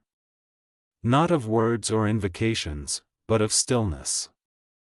To look upward, with no purpose, no question, no fear, this, too, is a form of trust. When they were younger, Elia had once said, "The sky reminds me that I'm not trapped." Lucius had nodded, not needing more. Now, years later, he understands better. Trapped was never about space. It was about being seen only as a function, a cook, a washer, a carrier, a back-to-bear burden. But the sky does not demand identity. It only accepts. Across the rooftop, a pigeon lands clumsily near the parapet. Its wings brush dust into the air. It coos, ruffles its feathers, and then settles, watching with one red eye. Birds, too, know the rhythm of these roofs. They nest between tiles, sip rainwater from chipped bowls, pick crumbs from cloths left to dry. Lucius watches it without thought. Far above, a wisp of cloud moves slowly, not drifting, but suspended. It is almost still. A blur of white on blue, like milk stirred into water and left untouched. How often, he wonders, have others stared at this same patch of sky? The boy who ran barefoot years ago, chasing his shadow across the roof. The old woman who used to bring herbs to dry beside the chimney. The couple who sat together near the corner, silent for hours, their shoulders barely touching. Each of them, at some point, must have lifted their gaze. And in that moment, the roof became something more than structure. It became skyground. A threshold between earth and air. Elia reaches for a piece of cloth that has fallen near her knee. She folds it absent-mindedly, hands working in slow rhythm, eyes still half on the sky. There is no urgency now. No boiling pot. No sweeping. No sorting. Her labor, while never-ending, has paused, just for this hour. She thinks of her mother, a small woman with wind-chapped skin and rough hands, who once said, "If you ever feel the world pressing too hard, look up. The gods may not answer, but the clouds won't argue."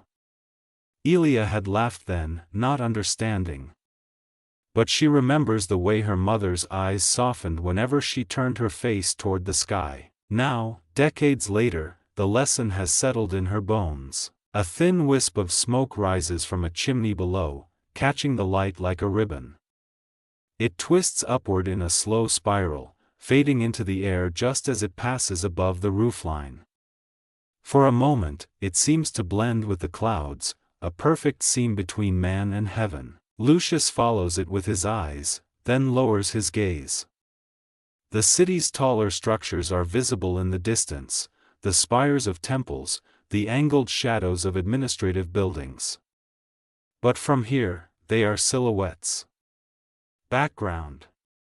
The real horizon is above, and somehow, the sky makes the city feel smaller. Even Rome, mighty, sprawling, choking with voices and dust, is dwarfed by that infinite ceiling. The domes are ants. The noise, a murmur. The worries, for this moment, suspended. They do not speak. Not for some time. Words would wrinkle the stillness. There is nothing that needs saying. Their silence is not empty, it is shaped. Soft. Shared. Lucius draws a finger through a patch of dust beside him. A circle. Then another. Then a slow spiral. It's not a drawing, not a message. Just motion. A confirmation that he is here, under this sky, on this rooftop, now. Elia leans back, her hands behind her on the warm stone. The breeze lifts a strand of her hair, brushing it across her cheek. She does not move it. She only closes her eyes. The rooftops of the poor hold no gold, no jewels, no painted tiles. But they hold sunlight, and they hold sky, and they hold people who remember how to look. A child's laugh rings out from a rooftop farther down the row. A mother's voice follows, low and affectionate.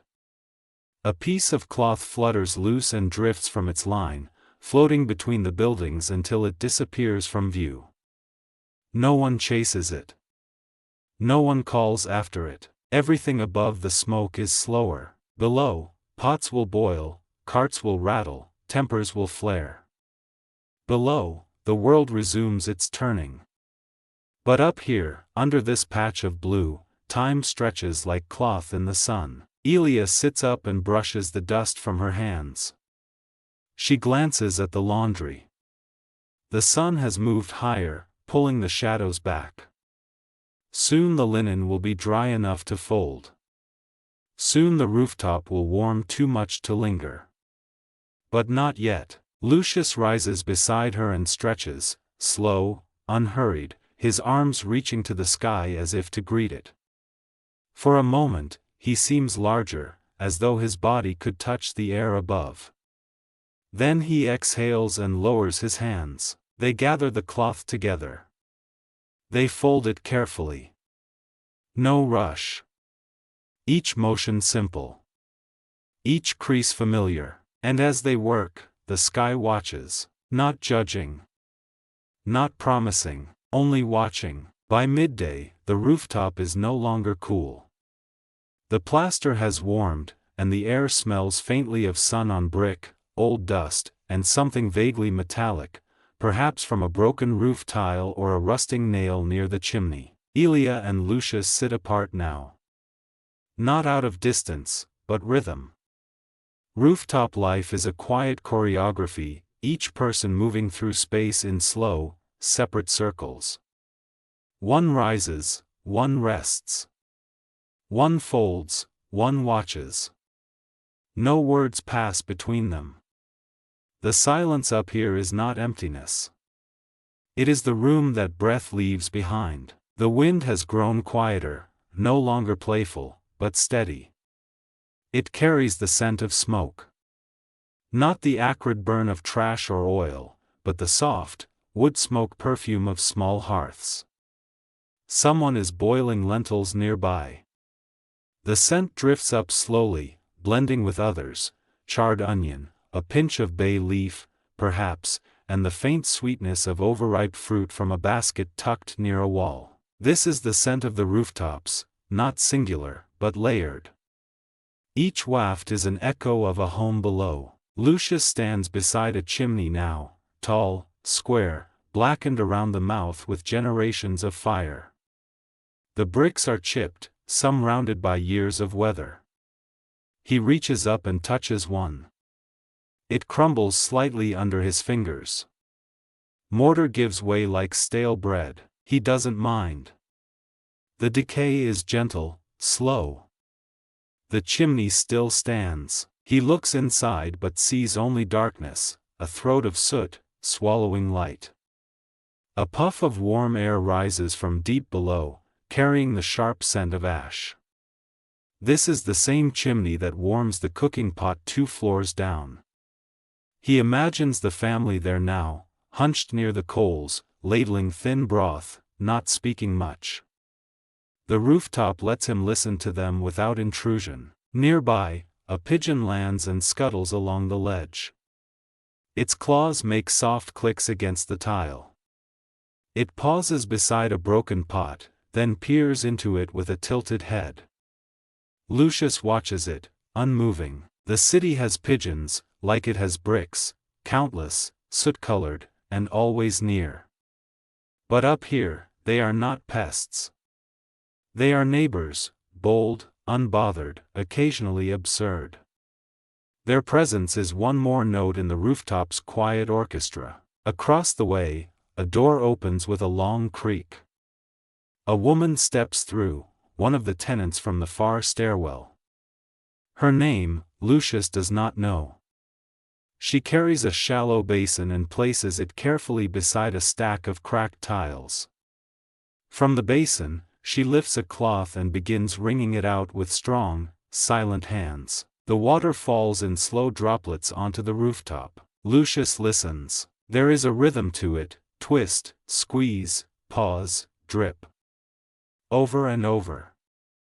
Each sound soft, but not quite hidden. The rooftop holds no secrets. It only layers sounds until they feel like silence. Elia watches too, from where she now sits near the laundry line. She recognizes the motion. Years of muscle memory. The shape of effort without drama. The woman does not notice either of them. Or perhaps she does, and chooses not to disturb the quiet. In this place, acknowledgement does not require words. There are other sounds now. A boy's laugh, high and sudden, rises from 2 roofs away. Then the thump of something dropped. Then running feet. Someone calls out a name, but the wind takes it before it reaches Lucius and Elia. These are not sharp noises. They do not startle. They ripple. The rooftop collects them like a basin collects rain. Slowly, without judgment, Lucius shifts his weight, brushing dust from his sleeve. Beneath his hand, the rooftop's surface is hot now. Not scorching, but full. It radiates the sun back up into his bones. It feels like lying beside a low fire in winter, warmth from below, steady and constant. He walks a slow path to the southern edge, where the parapet crumbles slightly in one corner. Beyond it, the rooftops descend in uneven layers, some tiled, some flat, some patched with wood and straw. Each one holds a life, or many. He sees a woman hanging herbs, a child counting cracks in the plaster with a finger, a man asleep with a jar beside his chest. It's a world of small stillnesses. Each roof a stage, each breath a quiet act. Elia rises and crosses the rooftop to where the bricks are warmest.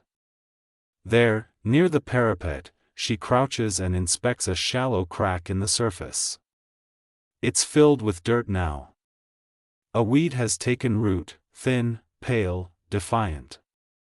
She touches it gently. It reminds her of something she cannot quite name. She sits beside it, not to pull it, not to tend it, only to keep it company. The weed, like the people who live here, asks for little. Only space. Only quiet. Only time. A low clang echoes from a rooftop 2 buildings over. Someone has struck a pan against stone. Not in anger. Perhaps to clean it. Perhaps for no reason at all. The sound rings out, pauses, then repeats once. Then quiet. The echo lingers. The rooftops are never fully silent. But the noise here carries differently. Below, sounds collide, shouts, wheels, hooves, orders, demands. Up here, they soften. Even arguments, when they happen, feel slower, as though the sky itself asks for calm. Once, Elia had heard 2 lovers quarreling on the rooftop beyond the alley. Not with shouts, but with space. They stood at opposite ends of the tiles, not moving, not looking. The air between them held the weight of everything unsaid. Then, after a time, one turned and descended. The other remained. She had watched from her own rooftop, unseen. And when the other finally left, the silence was the only sound left behind. The rooftop remembers even that. Lucius speaks, softly. That weed looks taller today. Elia nods. Maybe the heat helps it. They do not say more. The words aren't for conversation, only for anchoring themselves to the moment. They sit side by side now, not touching, not facing each other. Just present. The sun is sliding toward afternoon. Shadows shrink. The pigeons have retreated to the chimneys. The cloths on the line hang limp, dry now, stiff at the edges, holding the memory of wind. Elia rises again, this time to fold. One piece at a time, she draws the linen down. Folds it lengthwise. Again. Tucks the corners in. Places it in the basket. Lucius watches her hands, smooth, precise, habitual. This is the labor of a rooftop, not of sweat, but of rhythm. Repetition without rush. A quiet dignity. When the last cloth is folded, Elia brushes her hands on her tunic and looks up. The sky is still wide. Still blue. Still watching. She does not smile. But her face softens, not with joy, but with something gentler. Gratitude, perhaps. Or simply rest. Lucius reaches for the basket. It is not heavy. They will carry it down together, though they do not need to. It is simply what they do. Behind them, the rooftop waits. The cracked bricks, the small weed, the silent chimney. All of it remains. Watching. Breathing. Holding their passing like an echo. Not loudly. Not urgently, just enough. Evening is a slow descent. Not a sudden curtain or an abrupt hush, but a soft unraveling. The rooftop feels it first, not in darkness, but in warmth fading from the bricks. Lucius sits alone now. The basket of folded linen has been carried down. Elia has returned to the kitchen, where the fire must be relit and water warmed. But he has remained, just a little longer, on the warm surface of the rooftop. Watching. The sun hangs low behind the buildings to the west. He cannot see it, only its evidence, a golden halo around the outlines of chimneys and terracotta tiles. The light is richer now, softer. It turns the broken edges of the parapet to amber. Dust glows in the air. Long shadows stretch out across the roof, thin and brittle like old thread. There is no breeze, only stillness. But the stillness is not empty. It is filled with transition. The rooftop knows this rhythm. Morning holds promise. Midday holds labor. But evening holds rest. The pigeons have settled into crevices. The boy on the neighboring rooftop no longer plays. He lies on his back now, arms folded behind his head, staring upward. Somewhere down the alley, a woman sings, not loudly, but steadily. A soft melody, no more than a few notes, repeating. A lullaby perhaps, though no child cries. Lucius leans back on his elbows, letting the warmth of the plaster seep into his spine. The sky above him is deepening, its blue slowly steeping into violet. One by one, the brightest stars begin to emerge, not with brilliance, but with hesitancy, as if testing whether it is time. He watches them quietly. There is no need to name them. From this perch, the rooftops look like islands. Each flat surface a small raft afloat in a sea of fading light. The walls beneath them vanish into shadow. Only the tops remain, lit at odd angles, touched by final sunlight, or already blue with dusk. On one such island, a woman tends to a small jar, perhaps basil, or rosemary, brushing dust from its lip. On another, a man sits with his knees drawn up, head bowed, as if in prayer or thought. They are alone, and yet they are not. All of them held under the same sky. The city feels quieter now. Not silent, Rome is never silent, but hushed. The calls of the forum have ceased. The carts are fewer. Even the dogs seem to bark less. As if the whole city, brick by brick, breathes a little slower. Lucius closes his eyes for a moment. Behind his lids, he can feel the sun's warmth lingering, not on his skin, but somewhere deeper. As if the day itself has been stored inside him, waiting to dim gently, like a flame retreating into a lamp. He thinks of Elia below, preparing lentils with oil and a little salt. Of the small boy Titus, who might be chasing a beetle across the floorboards. Of the cracked bowl they will eat from. Of the cloth that will be spread across their knees as they sit. These thoughts are soft, like worn linen. Elia will call up to him when it is ready. She will not shout. Only a gentle, familiar, Lucius. That will be enough, but not yet. Not for another few breaths. He shifts his gaze to the sky again. Now there are more stars. They have grown bolder. Still dim, still scattered, but present. They are not dramatic. Not like torches or lamps.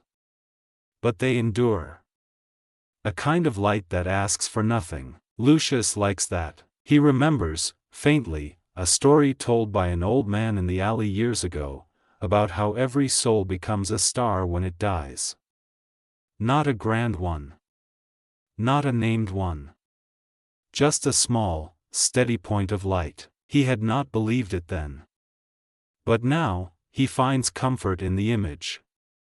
To imagine all the lives lived here, the old women who climbed these stairs for the last time, the boys who chased shadows and never returned, still watching, quietly, from above. The rooftop grows darker now. Shadows overtake the warmth. The lines of the plaster fade. The chimneys become silhouettes.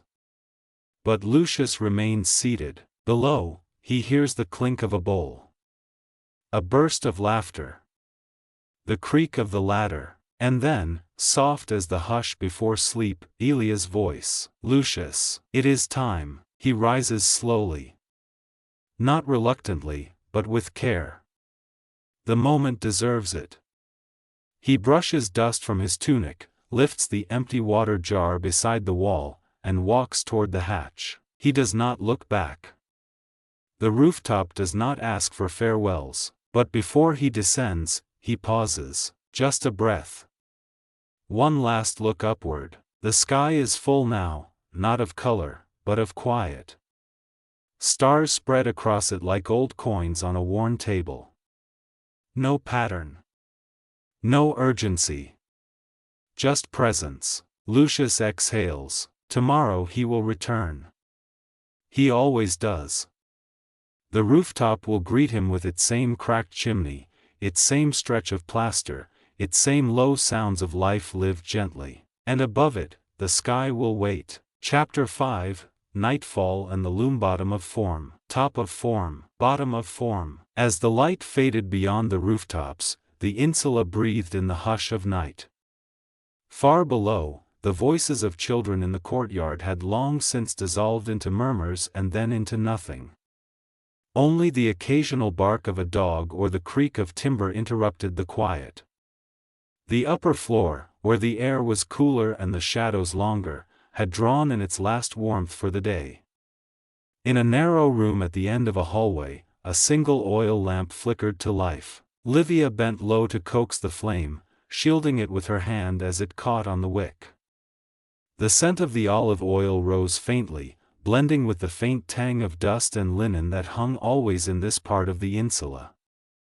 The room around her was simple, a loom by the wall, a low bench strewn with folded cloth, and a chipped amphora holding thread spindles. No windows faced the street, just a small opening high on the inner wall let in stray echoes from the courtyard. She set the lamp on its shallow bronze dish and sat cross-legged before the loom. The frame stood silent, its warp threads like pale ribs stretched from beam to beam. Tonight, the linen would grow again, row by quiet row. Her hands moved instinctively, separating threads, twisting and passing the shuttle. Each movement was slow, measured, not out of weariness, but reverence. The cloth she was weaving was meant for her sister's first child, due in spring. She had chosen soft thread, washed many times to ease the stiffness, and dyed it faintly with the pale yellow of pomegranate rind. As the fabric built row upon row, she imagined a small tunic, light enough for the warm days but close woven to carry care in every fiber. Outside, the night deepened. Livia paused to stretch her fingers. In the glow of the lamp, her hands looked older than her years, strong but dry, the skin lined from long handling of flax and wool. She smiled, thinking of her mother, who used to say, "A woman's hands are her books.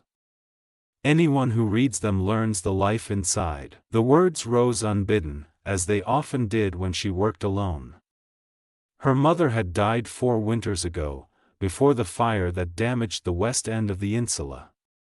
Livia had been the one to lead her younger sister down the stairs that night, through smoke and ash, gripping her wrist like a spindle that could not be dropped. Now she wove in silence, but with that rhythm that remembered. She had no need for pattern weights or guiding marks. The loom had become a second voice, steady, private. In a world where so much depended on coin and favor, weaving offered a kind of freedom. Cloth could be traded or gifted, a bolt of good linen could earn a favor, a promise, even a place at table. But more than that, it remained hers, a creation entirely made by hand, not touched by the whims of patrons or overseers. Tonight the shadows shifted gently with the lamplight. The folds of cloth nearby caught the golden edges of the flame, and Livia glanced at them, some completed, some halfway. One was a pale tunic folded carefully with a strip of indigo at the collar, her father's last order, never collected after he fell ill and did not recover. She could not yet part with it. The hours passed unnoticed. Her thoughts wove themselves into the linen, memories of long-ago harvests, of laughter at the fountain, of the hush in this room when her mother spun by lamplight, just as she now wove. The night outside had become quiet and still. She paused, holding the shuttle in one hand, and tilted her head slightly. In the courtyard, someone was climbing the steps, not fast, not urgent, just the solid tread of a neighbor returning late. Probably Cassius from below, the baker's son who always came home just before midnight. She let the sound pass without reacting, as one might let a wind stir past a curtain. The cloth beneath her fingers was warm now, having rested in her lap, and smelled faintly of oil and the faint woody tang of flax. She leaned forward again, drawing the weft through, and the shuttle hummed once more. The loom accepted her rhythm without question. In this place, above the street, behind thin walls, far from the noise of the forum or the complaints of the tavern across the alley, Livia lived between the lamplight and the thread. Here, she could forget the narrowness of their chamber, the cracks in the walls, the lean seasons.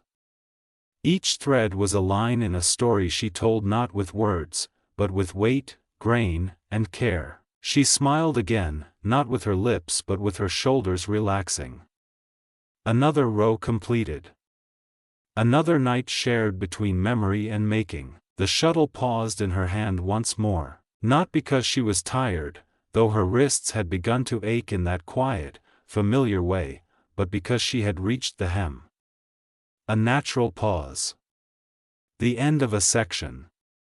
Livia let her hands rest on her lap and leaned back against the plaster wall, its surface cool even after the day's heat.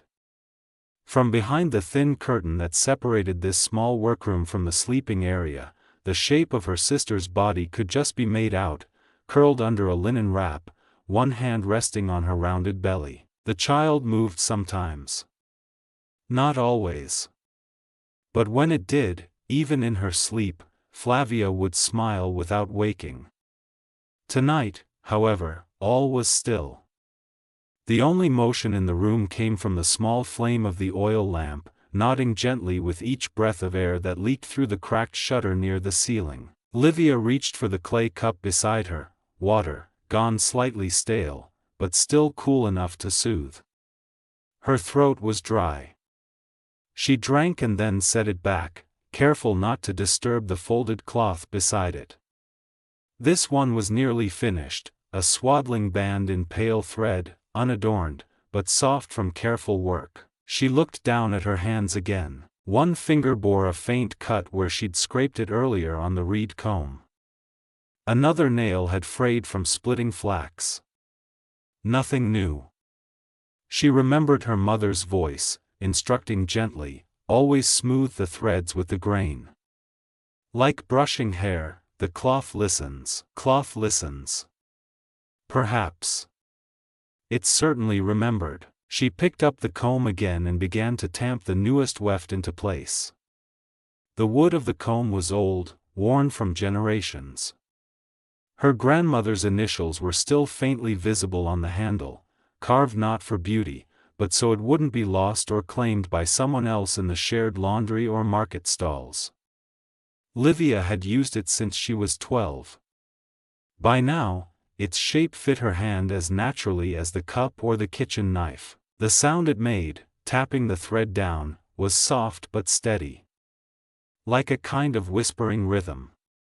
It reminded her of the lullabies women used to sing in the upper galleries of the insula when she was younger, the ones carried faintly on wind and laundry lines. A footstep creaked outside, then a soft knock, not loud enough to startle, just 2 taps on the doorframe. The curtain shifted slightly. Still working, came a low whisper. Livia didn't turn her head, but she smiled faintly. Only just finishing this length. A narrow face peeked around the curtain, Julia, the neighbor from across the hall.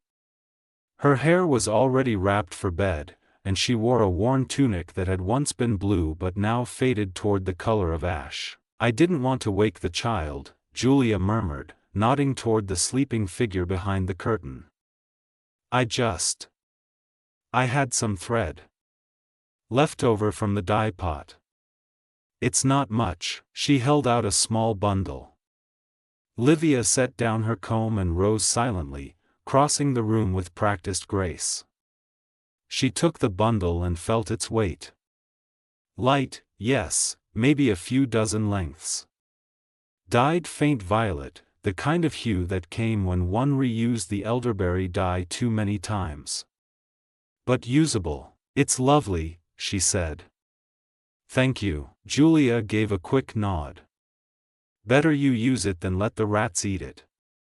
And I remember you saying Flavia needed more." They stood in the lamplight, 2 women surrounded by linen and sleep. Julia's gaze dropped to the loom, then returned to Livia's eyes. "Does it help?" she asked softly. "Working so late?" Livia thought for a moment. She did not shrug. She did not smile. Instead, she said only, "It gives shape to the night." Julia exhaled, not quite a laugh, not quite agreement.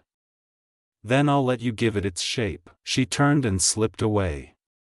The creak of the landing floorboards followed her steps, then faded. Livia set the bundle beside her and returned to her seat. The loom waited. The threads did not rush, did not press. They simply waited, slack in the dimness, for their next calling. She did not pick up the shuttle again, not yet. Instead, she listened, not just to the silence, but to the presence of it. The way the walls held memory. The way the folded cloths around her bore fingerprints and faint scent. The way a single thread drawn tight between warp and weft could hold the smallest echo of a voice, or of a gesture, a vow, a lullaby that no longer had a singer. Behind the curtain, her sister turned in sleep. A murmur, nothing more. The loom caught the light once more as Livia reached for it, and the shuttle glided again. The threads no longer waited. They obeyed. By the third hour of the night, the air had cooled into stillness. The lamp burned lower now, its glow flickering against the rough-plastered walls. No breeze reached the upper floor anymore, the shutters stayed shut against the street's rare cries. Even the cats, bold raiders by day, had disappeared from the beams and corners. Livia continued to weave. Her hands moved more slowly now, but not from weariness. It was the rhythm of the hour, when motion becomes habit, not thought, when the mind, no longer burdened by tasks, wanders like steam rising from lentils. With each pass of the shuttle, she settled deeper into her place, her work, her quiet. In this little upper room, so narrow that a stranger might call it cramped, Livia felt no lack.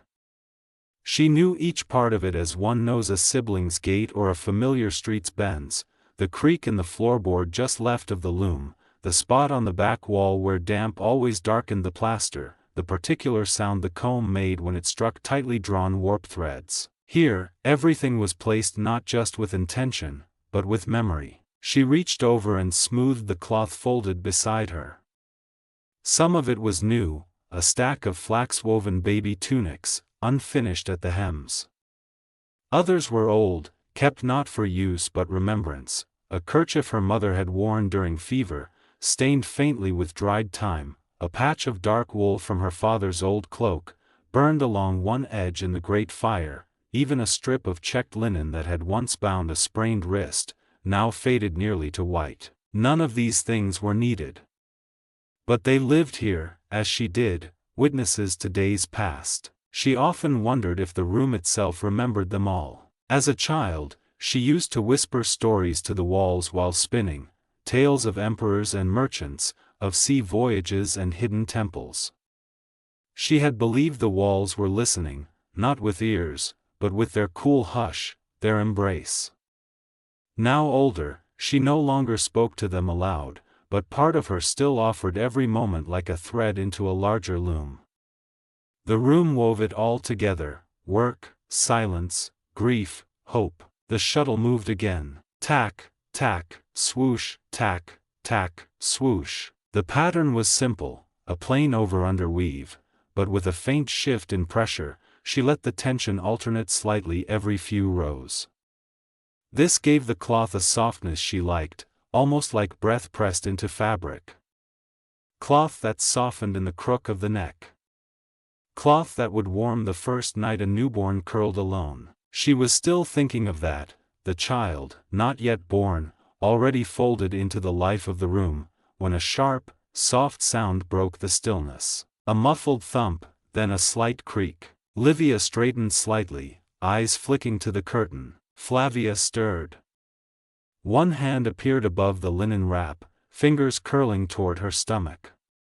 Her breath caught, then steadied again. Livia waited. Then came the faint sound again, from within, not without. A shift, a roll.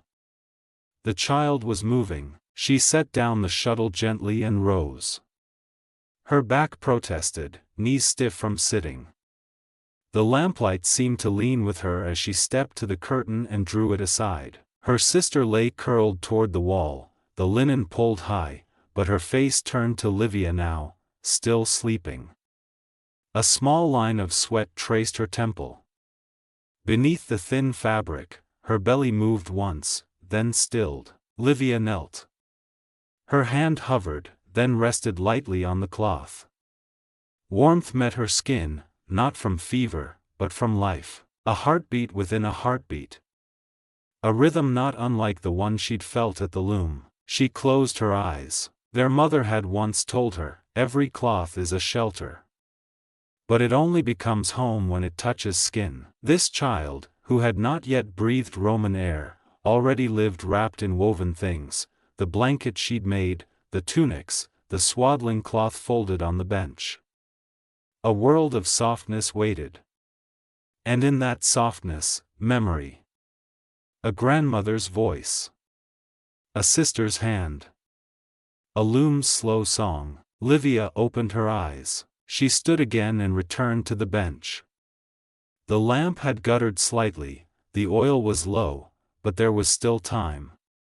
She dipped the wick with a small bronze pin and it flared again. The loom called softly. It did not ask for speed, only presence. The threads waited, and again she answered, one pass, one row, one breath at a time, until the cloth grew longer, and the night wrapped closer, and the whole room breathed with her. The night was nearly whole now, not midnight sharp, but the deep seam just after, when the world seemed to lean in slightly, listening. The loom had fallen still.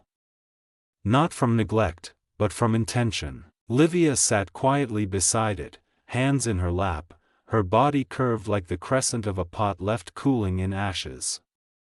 Her eyes were open, but she did not see the room so much as sense it, the way it held itself in stillness, the soft sway of fabric, the light halo trembling above the oil lamp.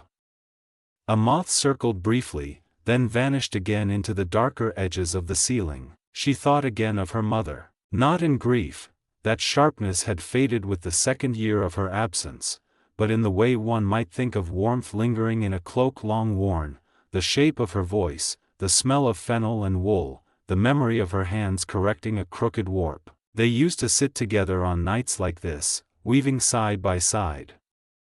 Her mother's voice would murmur old phrases, bits of Virgil, household prayers, or simply stories about their neighbors. Do not weave your thoughts too tightly, she had once said, adjusting Livia's grip. Leave room for the world to move through the cloth. Livia had not understood it then. She had thought weaving was about precision, perfection, the closing of gaps. But now she saw, a garment must yield. Cloth must fold. Even thread must bend, or it snaps. Beyond the shutter, the quiet broke, not abruptly, but distinctly. A bell, faint and far, its tone rolled up from the Aventine hill or perhaps the cattle market below. Not the temple's high chime, but a low, practical ring, like those used to call workers before dawn. One toll, then another. Unhurried, even. Livia stilled. The bell meant nothing for her, not directly. But its voice carried weight. It reminded her that the night was thinning. That even in the hush of her high room, life below stirred in slow return. Somewhere, a baker roused his fire. A grain porter unlatched a gate. A priest began his chant to a half-empty shrine. And here, above them all, in a room no larger than a merchant's stall, sat a woman with a nearly finished length of linen and the hum of that bell echoing through her ribs. She rose to check the oil lamp. It was nearly dry.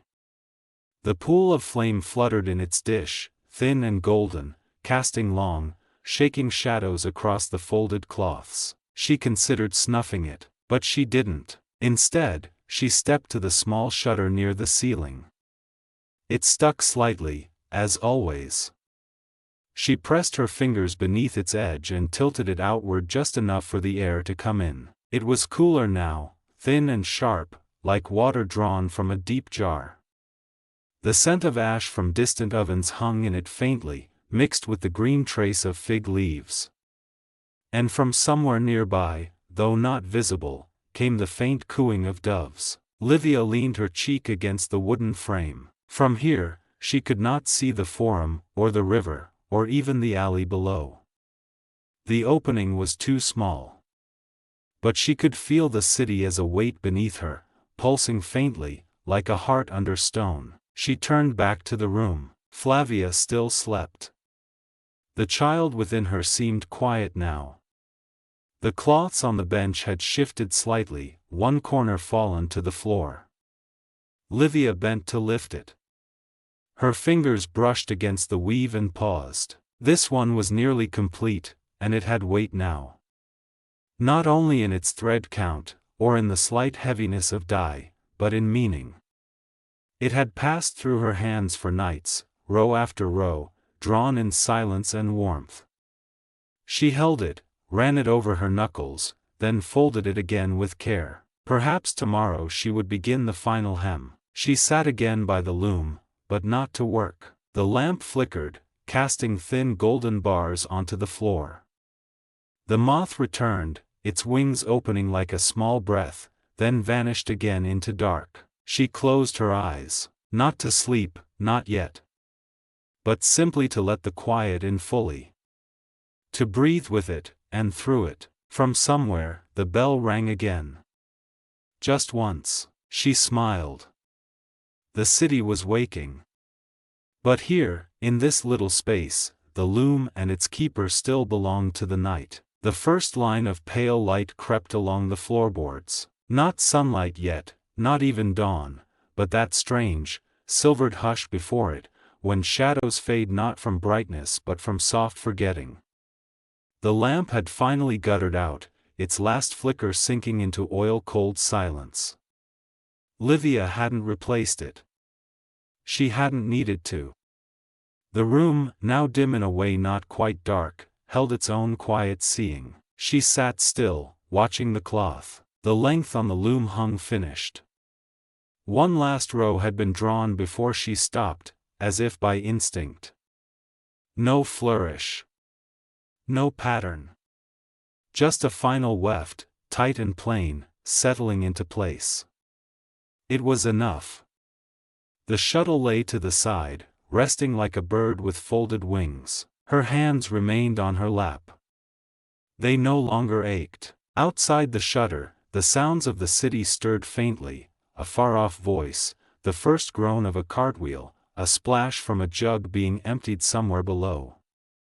Morning was not here, but it had made its promise. Livia rose slowly. Her body uncurled like parchment softened by warmth. The small stiffness in her knees no longer mattered. She reached toward the loom, touched the cloth, not to judge it, but to acknowledge it. It was done. Her fingers slid along its edge, checking the tightness. She had woven it close and clean.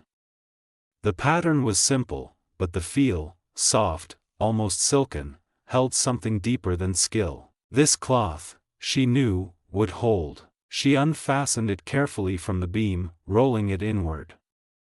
The texture changed as it left the frame, from taut to pliant, from structure to offering. The weight in her hands deepened with each turn. Not just the mass of linen, but of nights gathered into thread, whispers, breath, the scent of oil and fig smoke, the warmth of a child not yet born. When the cloth was folded, she laid it on the bench. Flavia stirred behind the curtain, not waking fully, but shifting. A small sound escaped her lips, half a sigh, half a word that never formed. The light reached her now too, tracing the edge of her cheek through the linen cover. Her hands curled slightly around her stomach, where stillness had returned. The baby slept. Livia watched her for a moment. Her sister's hair had grown long and tangled with sleep. Her breathing was slow, even. She stepped into the curtained space and placed a hand gently on Flavia's shoulder. Not to wake her, not yet. Just a silent reminder, I am here. Then she turned to the folded cloth again. She picked it up and placed it in the basket by the wall, the one her mother had once used for bread dough. It was lined now with fresh linen. 2 small tunics already lay within, and a square of wool for wrapping. The new cloth rested on top, perfectly fitted. A home within a home. Outside, the sky began its slow shift. The shutter no longer held back the light.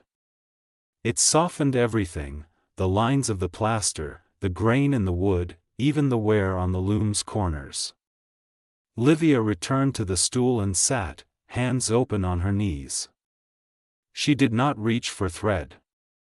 She did not begin again. Instead, she breathed. For once, she did not plan the next weave. The loom could rest. There would be time again, of course, markets to supply, coin to earn. But not yet.